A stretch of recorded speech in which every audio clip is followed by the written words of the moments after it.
La hipocresía del puritanismo, y otros artículos. Emma Goldman. Capítulo 6. Francisco Ferrer, y la escuela moderna. Se considera que la experiencia es la mejor escuela de la vida. El hombre o la mujer que no aprende alguna lección vital en esa escuela, es mirado como un sote. Aun pareciendo extraño que digamos que las instituciones organizadas continúan perpetuando errores, ellos, sin embargo, no aprenden nada de la experiencia, a la que se someten como si fuera algo irremediable. Vivía y trabajaba en Barcelona un hombre llamado Francisco Ferrer. Era un maestro de niños, conocido y amado por su pueblo. Fuera de España solo una culta minoría conocía la obra de Francisco Ferrer. Para el mundo en general, este maestro no existía. El 1 de septiembre de 1909, el gobierno español a requerimiento de la Iglesia Católica, arrestó a Francisco Ferrer. El 13 de octubre, después de un proceso ridículo, fue llevado al foso de Montjuïc, colocado contra el horrible muro, testigo de infinitos gemidos, y allí cayó muerto. Instantáneamente, Ferrer, el maestro obscuro, adquirió contornos universales, inflamando de indignación a todo el mundo civilizado contra el espectacular asesinato. La muerte de Francisco Ferrer no fue el primer crimen cometido por el gobierno hispano y la Iglesia Católica mancomunados. La historia de estas instituciones es una dilatada corriente de sangre y fuego. No solo no aprendieron nada por la experiencia, sino que ni siquiera dieron en pensar que cualquier ser, por frágil que sea, lapidado por la Iglesia y el Estado, crece y crece hasta tomar los contornos de poderoso gigante que libertará algún día a la humanidad de su peligroso poder. Francisco Ferrer nació en 1859, de humildes padres. Estos eran católicos, y, por supuesto, quisieron educar a su hijo en la misma fe. No sabían que el muchacho se convertiría en el precursor de una gran verdad y rehusaría marchar por el viejo sendero. A temprana edad Ferrer comenzó a dudar de la fe de sus padres. Quiso saber por qué el Dios que le hablaba de bondad y de amor turbaba el sueño del inocente infante con espantos y pavores de torturas, de sufrimientos de infierno. Despierto y de mente viva e investigadora, no tuvo que andar mucho para descubrir el horror de ese monstruo negro, la Iglesia Católica. No haría ya buenas migas con ella. Francisco Ferrer no fue solamente un incrédulo, un investigador de la verdad, sino también un rebelde. Su espíritu estallaba en justa indignación al considerar el férreo régimen de su país. Y cuando un puñado de rebeldes, dirigidos por el valiente patriota general Villacampa, bajo el estandarte del ideal republicano, se rebeló contra ese régimen, nadie fue combatiente más ardoroso que el joven Francisco Ferrer. Ideal republicano. Espero que nadie le confundirá con el republicanismo de este país. Sea la que fuere, la objeción que yo, como anarquista, pueda hacer a los republicanos de los países latinos, sé que se elevaron mucho más alto que el corrompido y reaccionario partido que, en América, está destruyendo todo vestigio de libertad y de justicia. Basta solo con pensar en los Mazzini, en los Garibaldi, en otras veintenas, para descubrir que sus esfuerzos fueron dirigidos, no simplemente hacia la destrucción del despotismo, sino particularmente contra la Iglesia Católica, la que desde su aparición, ha sido la enemiga de todo progreso y liberalismo. En América tenemos justamente el reverso. El republicanismo brega por derechos autoritarios, por el imperialismo, por peculados, por el aniquilamiento de toda apariencia de libertad. Su ideal es la untuosa respetabilidad de un McKinley y la brutal arrogancia de un Roosevelt. Los rebeldes republicanos españoles fueron sometidos. Se necesita más que un valiente esfuerzo para conmover la roca de las edades, para cortar la cabeza de esa hidra monstruo, la Iglesia Católica y el trono español. Arrestos, persecuciones y castigos siguieron a la heroica tentativa del pequeño grupo. Los que pudieron zafarse de los sabuesos, volaron a buscar seguridad a playas extranjeras. Francisco Ferrer estuvo entre estos últimos. Fue a Francia. cómo debió ensancharse su alma en el nuevo país. Francia, la cuna de la libertad, de las ideas, de la acción. París, siempre joven, el intenso París, con su palpitante vida, después de la obscuridad de su propio país retardado. ¿Cuánto debió haberle inspirado? ¡Qué oportunidades! ¡Qué ocasión gloriosa para un joven idealista! Francisco Ferrer no perdió el tiempo. Cual un hombre famélico sumergióse en los varios movimientos liberales. Trató toda clase de gente. Aprendió, absorbió y creció. Entering, también vio cómo se desarrollaba la escuela moderna que iba a jugar un papel tan importante y fatal en su vida. La escuela moderna fue fundada en Francia mucho antes de la época de Ferrer. Su fundador, aunque en menor escala, fue el dulce espíritu de Louisa Michel. Ya sea consciente o inconscientemente, nuestra gran Luisa sentía, hacía tiempo, que el futuro pertenece a la joven generación, que si no se rescata al niño de esa institución que destruye mente y alma, la escuela burguesa, los males sociales continuarán existiendo. Tal vez pensaba con Ibsen que la atmósfera está poblada de espectros, que el hombre y la mujer tienen no pocas supersticiones que vencer. No bien podían salvar el mortal foso de un espectro, cuando he aquí que se encontraban de manos a boca esclavizados a otros tantos 99 espectros. En tal guisa, solo muy pocos alcanzan la cima de una completa regeneración. No obstante, el niño no tiene tradiciones que vencer. Su mente no está sobrecargada con ideas rancias. Su corazón no ha crecido a frías con distinciones de casta y clase. El niño es para el maestro lo que la arcilla para el escultor. Que el mundo reciba una obra de arte, o una lastimosa imitación, depende en gran parte del poder creador del maestro. Louisa Michel estaba superiormente dotada para interpretar el alma insaciable del infante. No fue ella misma de naturaleza infantil, tan dulce y tierna, generosa y pura. El alma de Luisa ardía siempre, inflamada de indignación, ante toda injusticia social. Ella estaba invariablemente en las filas avanzadas, siempre que el pueblo de París se rebelaba contra cualquier desmán. Y como estaba hecha para sufrir encarcelamientos por su gran abnegación hacia los oprimidos, la pequeña escuela de Montmartre pronto dejó de existir. Pero la semilla se había sembrado, y desde entonces, ha producido frutos en muchas ciudades de Francia. La tentativa más importante de una escuela moderna, fue la del gran viejo, aunque de espíritu siempre joven Paul Robin. Junto con unos pocos amigos, estableció una amplia escuela en Saint-Puy, hermoso lugar en los aledaños de París. Paul Robin profesaba como elevado ideal algo más que simples ideas modernas en educación. Quería demostrar por medio de hechos actuales, que la concepción burguesa de la herencia no es, sino un mero pretexto para eximir a la sociedad de sus terribles crímenes contra la infancia. El castigo que el niño debe sufrir por los pecados de sus padres, la idea de que debe debatirse en la pobreza y el fango, que está predestinado a convertirse en un ebrio o un criminal, justamente porque sus padres no le dejaron otro legado, era demasiado descabellada para el hermoso espíritu de Paul Robin. Él creía que, fuere lo que fuere la parte que la herencia jugará, hay otros factores igualmente importantes, sino más importantes, que pueden y deben extirpar o disminuir la pseudo primera causa. Un medio social y económico adecuado, el aliento y la libertad de la naturaleza. Gimnasia saludable, amor y simpatía, y, sobre todo, profunda comprensión de las necesidades del niño. Todo esto destruiría el cruel, injusto y criminal estigma impuesto al inocente infante. Paul Robin no seleccionaba a sus niños. Él no acudía a los pseudo mejores padres. Tomaba su material allí donde pudiera encontrarle. De la calle, de la cabaña, de las inclusas, de todos los grises y horribles lugares donde una sociedad malvada oculta sus víctimas para pacificar su conciencia culpable. Recogió todos los sucios, inmundos, temblorosos pequeños vagabundos que su establecimiento podía albergar, y los trajo a Saint-Puy.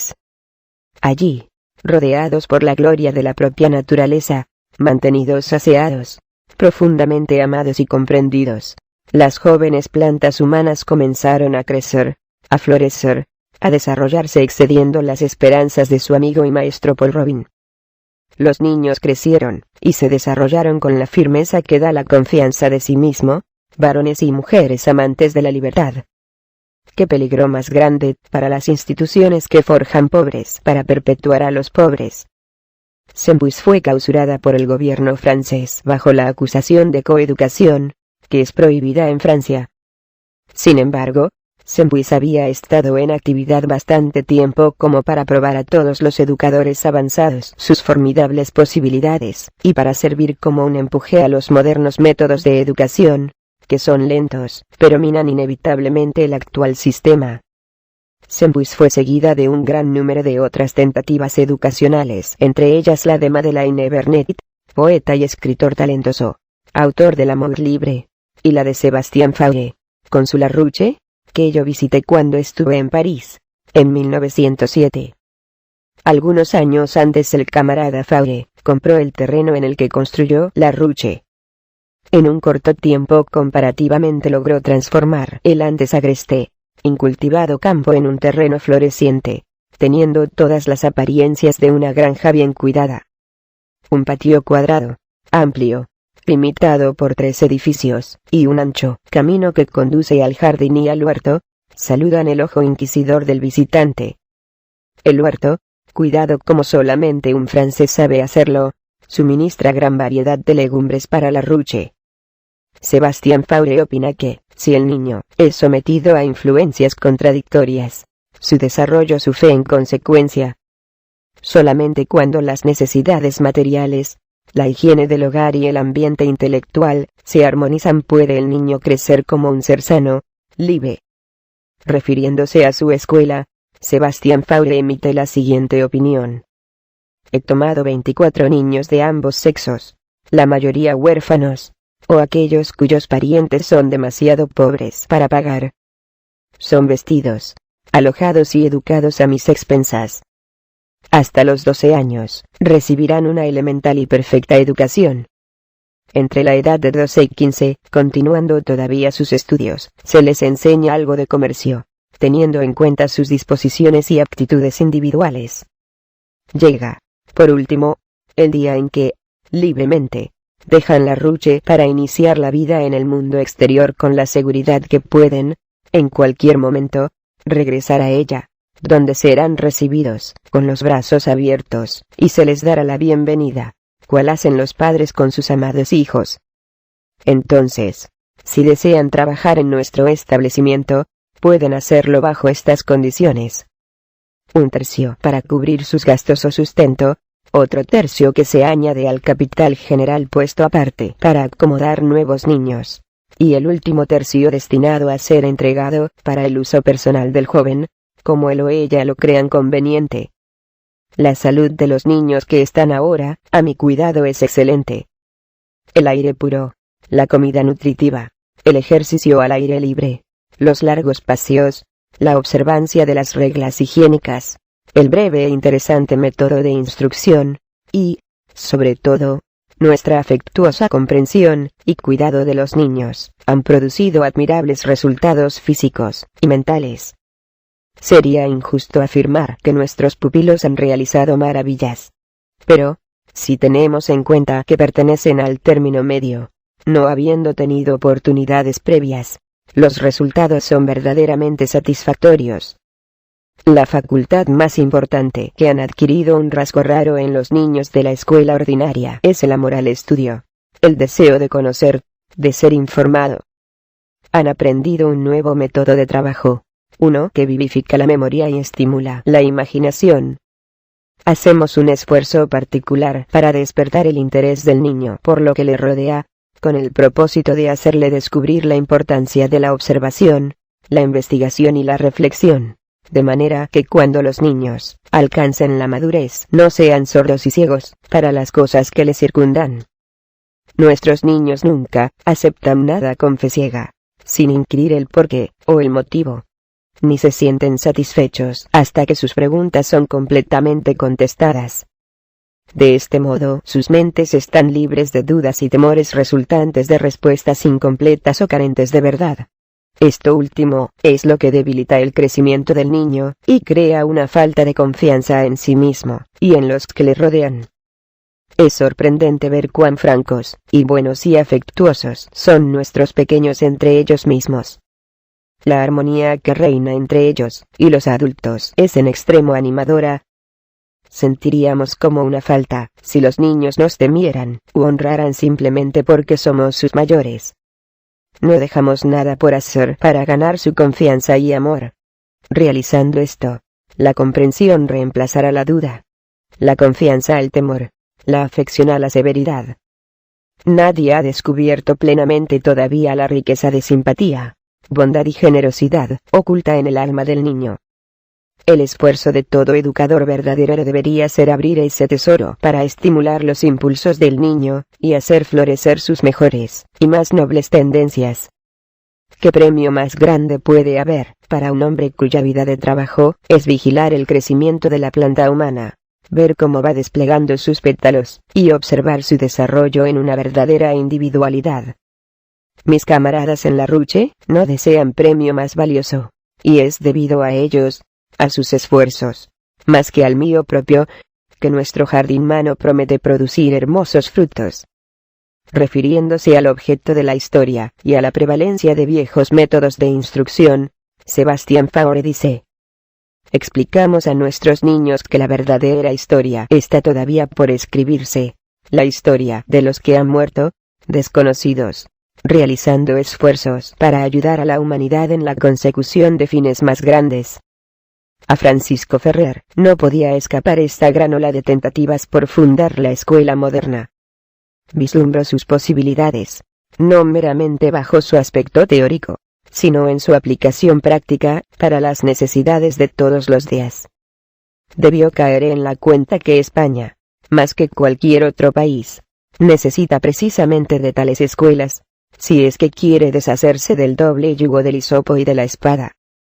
Cuando consideramos que el sistema entero de educación en España está en manos de la Iglesia Católica, y cuando recordamos la fórmula católica: inculcar el catolicismo en la mente del niño hasta la edad de 9 años, es arruinarlo inevitablemente, para cualquier otra idea, comprendemos la enorme tarea de Ferrer al traer la nueva luz al pueblo. El destino le asistió pronto, proporcionándole lo que había menester, para que pudiera llevar a buen término su gran sueño. Y. Meunier, una pupila de Francisco Ferrer, y dama de gran fortuna, interesóse por el proyecto de la escuela moderna. Cuando murió, legó a Ferrer algunas propiedades valiosas y 12.000 francos anuales de renta para la escuela. Se ha dicho que almas levantadas no pueden concebir, sino ideas elevadas. Si es así, los despreciables métodos de la Iglesia Católica para macular el carácter de Ferrer, con el fin de justificar su tenebroso crimen, puede explicarse sin muchos rodeos. De ahí que fuera difundida, en los periódicos católicos de América, la calumnia de que Ferrer usó de su intimidad con Meunier para entrar en posesión de su peculio. Personalmente, sostengo que la intimidad, sea esta de cualquier naturaleza, entre un hombre y una mujer, es asunto exclusivo de ellos, vedado a la intromisión ajena. No me extendería sobre este tópico, si no fuera por una de las numerosas y cobardes calumnias propaladas acerca de Ferrer. Por supuesto, que los que conocen la pureza del clero católico comprenderán la insinuación. ¿Acaso han mirado los católicos alguna vez a la mujer como a algo que no sea una presa sexual? La crónica histórica referente a los descubrimientos en conventos y monasterios me llevaría muy lejos en esto. ¿Cómo, entonces, van a entender ellos la cooperación de un hombre y una mujer, excepto sobre una base sexual? En puridad, y. Meunier era considerablemente mayor que Ferrer. Habiendo transcurrido su infancia y adolescencia con un padre miserable y una madre sumisa, pudo apreciar fácilmente la necesidad del amor y la alegría en la vida del niño. Diose cuenta que Ferrer era un maestro, que no era un producto del esnable de las instituciones docentes al uso, vale decir, una máquina con diploma, sino un hombre dotado de genio para esa vocación. Conocimientos vastos, con experiencia, con los medios necesarios, y sobre todo, ardiendo en la divina llama de su misión, nuestro camarada volvió a España, y allí empezó el trabajo capital de su vida. El 19 de septiembre de 1901 fue abierta la primera escuela moderna.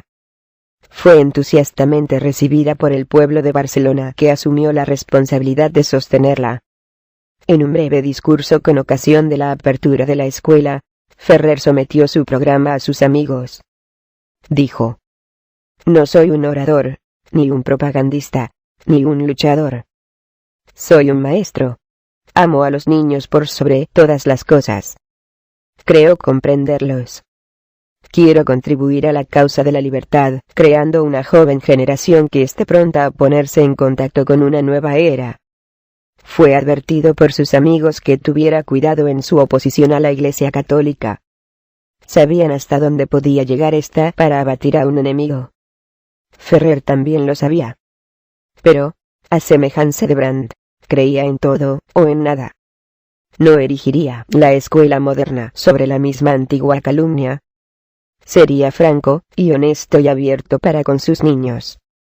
Francisco Ferrer llegó a ser un hombre notorio. Se le acechó desde el primer día de la apertura de la escuela. El edificio de esta fue vigilado. Su pequeño hogar en Mangat, también. No se le perdía de vista un paso aun cuando fuera a Francia o Inglaterra, para conferenciar con sus colegas. Estaba señalado, y era solo cuestión de tiempo, para que el enemigo, acechador, le apretara el lazo corredizo. Logrólo casi, en 1906, cuando Ferrer fue envuelto en el atentado a la vida de Alfonso Xi. La evidencia que le eximía de culpa y cargo era demasiado patente, aun para los mismos cuervos negros. Tuvieron que dejarle ir, no por buenos precisamente. Esperaban. O, pueden esperar cuando se han propuesto atrapar una víctima. El momento llegó al fin, durante el levantamiento antimilitarista de España, en julio de 1909. Tendríamos que buscar en vano en los anales de la historia revolucionaria para encontrar una protesta más notable contra el militarismo. Habiendo vivido durante centurias oprimido por militares, el pueblo español no podía soportar ya más tiempo su yugo. No veían razón para ayudar a un gobierno despótico en someter y oprimir a un pueblo pequeño que luchaba por su independencia, como lo hacían los bravos rifeños. No emplearían las armas contra ellos. Durante 1800 años la Iglesia Católica ha predicado el Evangelio de la paz. Y ahora, cuando el pueblo quería convertir actualmente el Evangelio en realidad viviente, urgía a las autoridades para que lo forzara a levantarse en armas contra los marroquíes. Así, la dinastía española seguía los criminales métodos de la dinastía rusa. Se forzaba al pueblo hacia el campo de batalla. Entonces, colmóse su capacidad de sufrimiento. Entonces, revolviéronse los trabajadores de España contra sus amos, contra los que, cual sanguijuelas, habían desangrado su fuerza, su preciosa sangre vital. Sí, atacaron las iglesias y los sacerdotes, pero si estos últimos tuvieran 1000 vidas, no podrían posiblemente pagar los terribles ultrajes y crímenes perpetrados contra el pueblo español. Francisco Ferrer fue arrestado el 1 de septiembre de 1909. Hasta el 1 de octubre, sus amigos y camaradas no supieron qué se había hecho de él. En este día, se recibía una carta en l'Humanité, en la que se podía apreciar toda la ridiculez del proceso. Al día siguiente, su compañera, Soledad Villafranca, recibía la siguiente carta. No hay motivo para atormentarse. Sabes que soy absolutamente inocente. Hoy estoy particularmente esperanzado y alegre. Es la primera vez que puedo escribirte, y la primera que, desde mi arresto, puedo solazarme con los rayos del sol que entran a raudales por la ventanuca de mi celda. Tú también debes estar alegre. Bien patético es que Ferrer, corriendo ya el 4 de octubre, no creyera que sería condenado a muerte. pero más tristes aún que sus amigos y camaradas hubieran cometido hasta entonces el desatino de dar crédito al enemigo, dotándolo de un sentido de justicia. Una y otra vez habían prestado fe a los poderes judiciales, solo para ver a sus hermanos muertos ante sus propios ojos. No promovieron ninguna agitación para rescatar a Ferrer, ninguna protesta de cierta extensión, nada. Porque es imposible condenar a Ferrer. Es inocente. Pero todo es posible, tratándose de la Iglesia Católica. El 4 de octubre Ferrer envió la siguiente carta al Humanité. Prisión celular, 4 de octubre de 1909. Queridos amigos míos.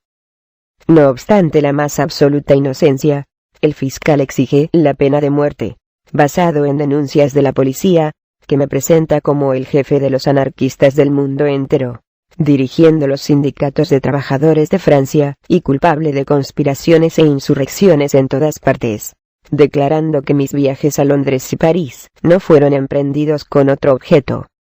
Con calumnias tan infames, están tratando de enviarme al patíbulo.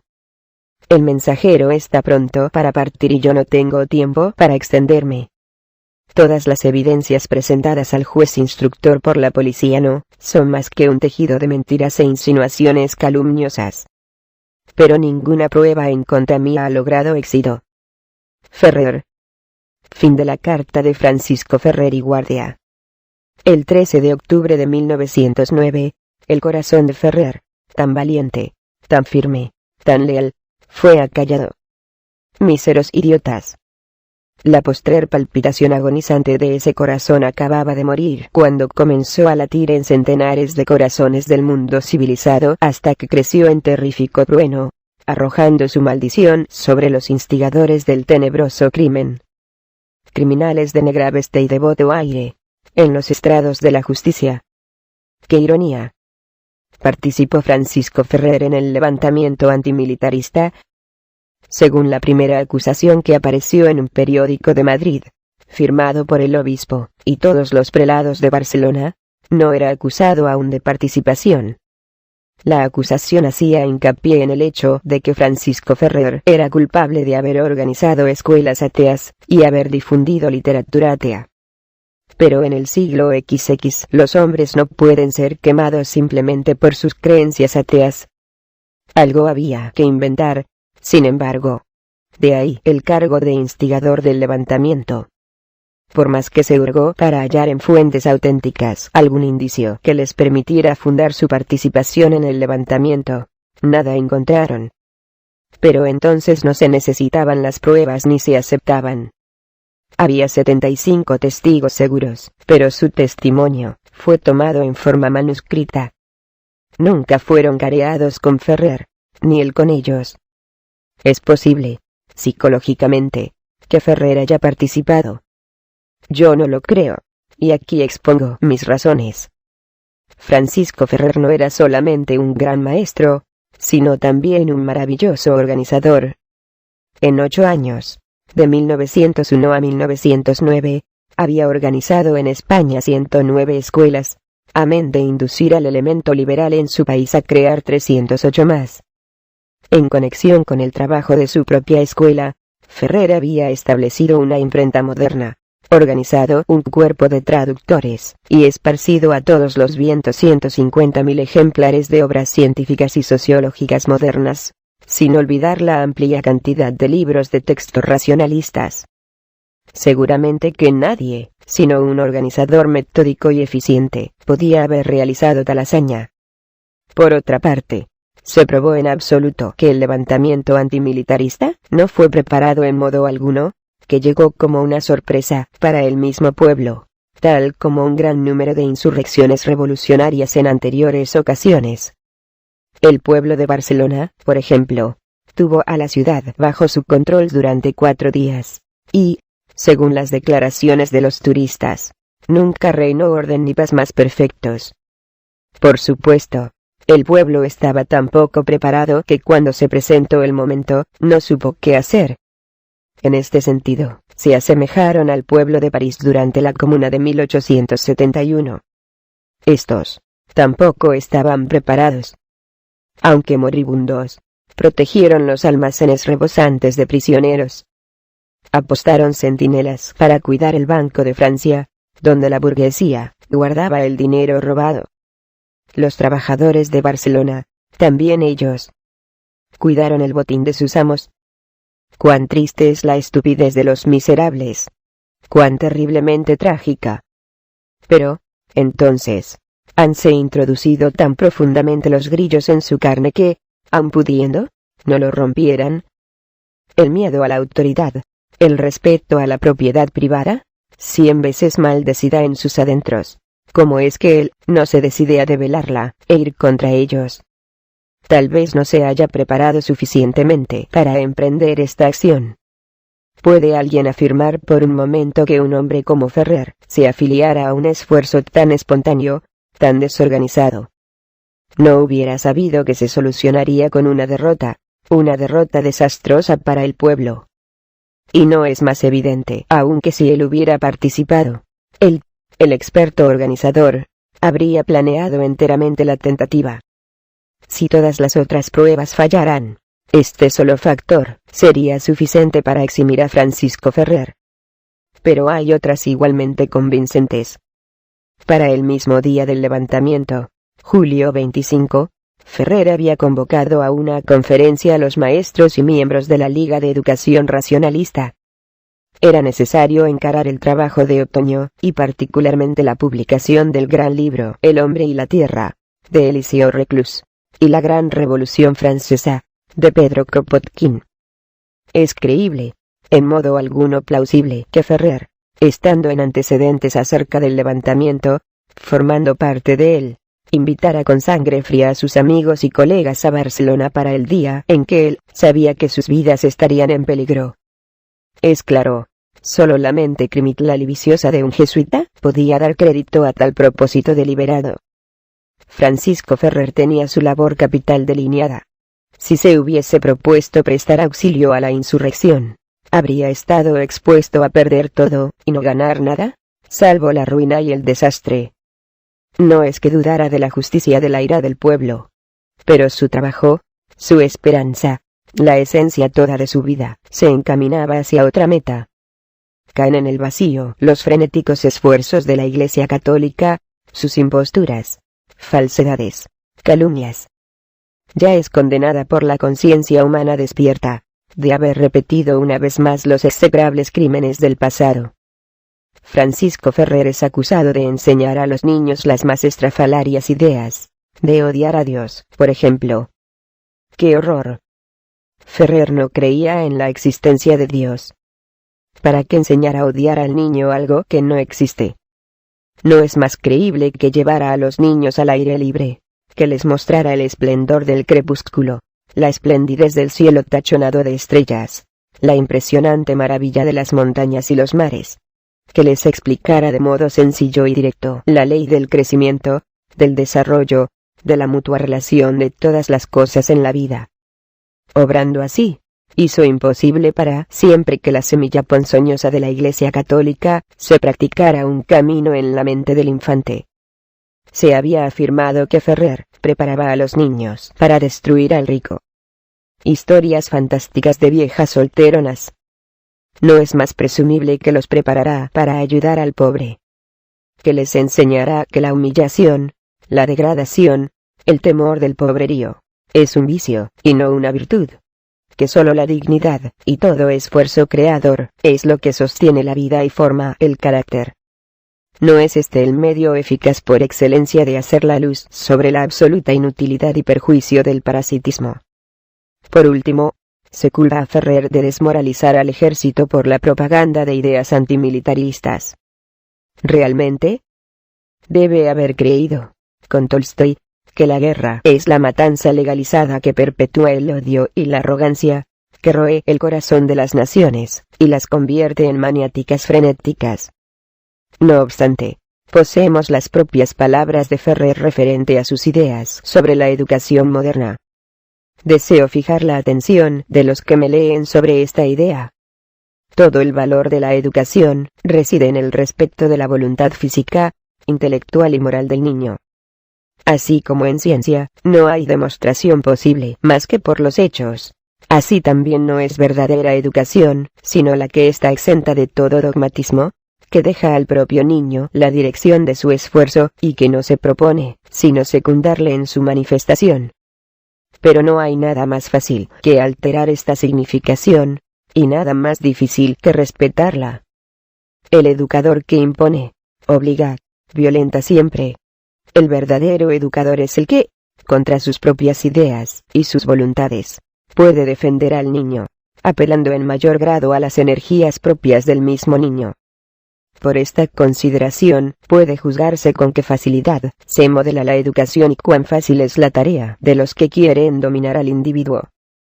Los mejores métodos que pueden revelárseles entre sus manos se convierten en otros tantos instrumentos más poderosos y perfectos de dominación. Nuestro ideal es el de la ciencia, y a él recurriremos en demanda del poder de educar al niño, favoreciendo su desarrollo por la satisfacción de todas sus necesidades a medida que se manifiesten y se desarrollen. Estamos persuadidos de que la educación del porvenir será una educación en absoluto espontánea. Claro está que no nos es posible realizarla todavía, pero la evolución de los métodos en el sentido de una comprensión más amplia de los fenómenos de la vida, y el hecho de que todo perfeccionamiento significa la supresión de una violencia, todo ello nos indica que estamos en terreno verdadero cuando esperamos de la ciencia la liberación del niño. No temamos decirlo. Queremos hombres capaces de evolucionar incesantemente, capaces de destruir, de renovar constantemente los medios, y de renovarse ellos mismos. Hombres cuya independencia intelectual sea la fuerza suprema, que no se sujeten jamás a nada, dispuestos siempre a aceptar lo mejor, dichosos por el triunfo de las ideas nuevas en una sola vida. La sociedad teme tales hombres.